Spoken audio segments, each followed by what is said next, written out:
Hello everyone, welcome to my channel. This is CS Priyanka Jain and today we will discuss about history and development of Indian company law. So yesterday we will discuss meaning of company and right now we will discuss about history and development of Indian company law. तो history जानने से पहले हमने meaning पढ़ ही लिया है, तो आज हम पढ़ते हैं history. Company law in India is the cherished child of the English parents. Company law India में कैसे आया? Company law in India is the cherished child, मतलब ये इंग्लिश पेरेंट्स मतलब अंग्रेज़ों के द्वारा लाया गया लॉ है ये. इसको हमने बेसिक फॉर्म में कैसे लिखा? Company law in India is cherished child, मतलब पोषित बच्चा जो होता है, इसका चेरिश्ड का मतलब होता है पोषित, child of the English parent. तो सबसे पहले इंडिया में कौन सा एक्ट आया था? Joint stock company act 1850. 1850 कहाँ से आया था? किस चीज़ पे बेस्ड था ये? Based on the British companies act 1844. British companies act उस समय पे जब हमारा 1850 था, कोई इंडिया इंडिपेंडेंस तो था नहीं. उस समय किसका रूल होता था? ब्रिटिशर्स का रूल होता था इंडिया पर. तो ये ब्रिटिश कंपनीज एक्ट 1844 के अकॉर्डिंग 1850 आया था जॉइंट स्टॉक कंपनी एक्ट 1850. ये क्या था? Deals with unlimited liability company only. इस वाले एक्ट में क्या था? अनलिमिटेड लाइबिलिटी का कंसेप्ट था जॉइंट स्टॉक कंपनी एक्ट 1850 में. इसके बाद अमेंड होके कौन सा एक्ट आया? Joint stock company act 1857. In this act deal with limited and unlimited liability company both. ये किस में डील करता था? लिमिटेड और अनलिमिटेड लाइबिलिटी दोनों पे वर्क करता था. बट क्या एक्सक्लूड करा था इसने? बैंकिंग कंपनी को एक्सक्लूड कर दिया था कि भाई बैंकिंग कंपनी की जो लाइबिलिटी होगी वो तो अनलिमिटेड होगी, और लिमिटेड और अनलिमिटेड का कॉन्सेप्ट इन्होंने इस वाले एक्ट में डाल दिया था 1857 में. नेक्स्ट ये अमेंड होकर फिर कौन सा एक्ट आया? 1860 का जॉइंट स्टॉक कंपनी एक्ट 1860. ये डील्स किस में करता था? अनलिमिटेड और लिमिटेड. अनलिमिटेड और लिमिटेड दोनों में ही प्रॉपर्ली एक्ट आ गया था. इसमें बैंकिंग कंपनी वगैरह के लिए कोई एक्सक्लूजन नहीं थी, नो एक्सेप्शन थी, ये प्रॉपर उसमें आया था. फिर इसको भी डेवलप करके इंडियंस कंपनीज एक्ट 1913 आ गया था, जो किस पे बेस्ड था? ब्रिटिश कंपनी एक्ट 1908 पर. 1908 पर बेस्ड था. तब भी ब्रिटिशर्स का ही रूल था. 1908 में भी, क्योंकि इंडिया को इंडिपेंडेंस तो 1947 में मिली थी. Indian companies act 1930. तो इसमें क्या था? 1913 वाले में एक्ट में क्या था कि इसमें जो कंपनी के फंक्शंस वगैरह डिफाइंस थे वो कंपनी के डिफाइंस थे. मेंबर्स की रूल्स रेगुलेशंस के बारे में कुछ भी नहीं लिखा हुआ था. कंपनी के रूल्स एंड रेगुलेशंस फंक्शंस के बारे में सब कुछ डिफाइन था. तो इसको भी अमेंड करके फिर कौन सा एक्ट आया था? Indians companies act 1936. इसमें हमारे सारे फंक्शंस डिसाइड थे, डिफाइन थे in this. All members functions defined in the act.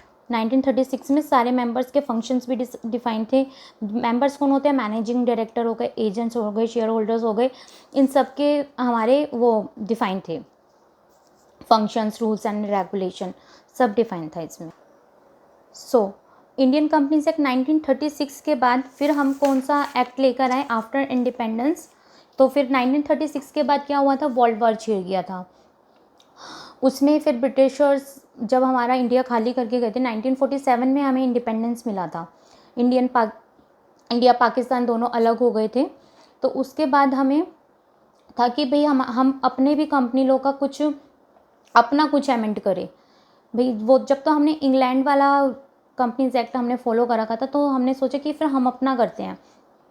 तो उस टाइम आफ्टर इंडिपेंडेंस हमारे कॉमर्स मिनिस्टर कौन थे? कंवरजी होरमुसजी भाभा. तो भाभा कमेटी के अंदर कितने मेंबर बैठे थे? 12 मेंबर्स. और 12 मेंबर्स की रिपोर्ट कब गई थी? अप्रैल 1952 में रिपोर्ट गई थी. Due to report of committee Indian companies act 1956 was form.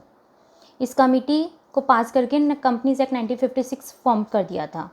ये कंपनीज एक्ट किस पे एप्लीकेबल था? होल ऑफ इंडिया पे एप्लीकेबल था, except Jammu and Kashmir. Jammu and Kashmir का तो अब आया है कॉन्सेप्ट कि वो अब स्पेशल एक्ट्स को हटा दिया गया है। पहले ये स्पेशल एक्ट में ही आता था, इसको इस पे एप्लीकेबल नहीं होता था इंडियन का जो भी एक्ट होता था, तो इसमें जम्मू एंड कश्मीर एक्सेप्ट था। आफ्टर कंपनीज एक्ट 1956, अब 1956 को भी हमने अमेंड करा है। 1956 recognised some changes in previous and made new act. New act कौन सा बना हमारा? Indian companies act 2013। कौन सा एक्ट बनाया हमने?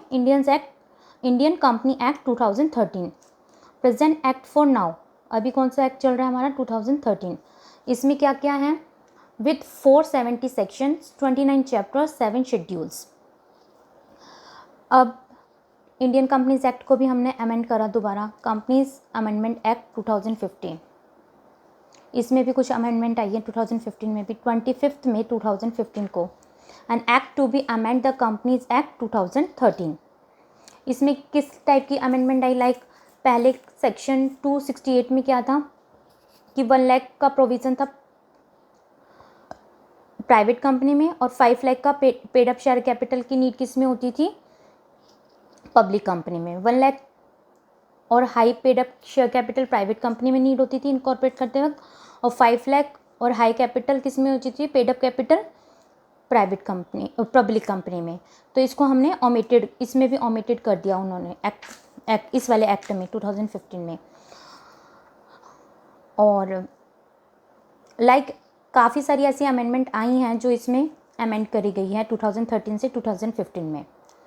तो this is our history of companies act, company law act. So thank you so much. अगर आपको मेरा वीडियो अच्छा लगा हो तो लाइक, शेयर एंड सब्सक्राइब करिएगा। Hope you are doing great.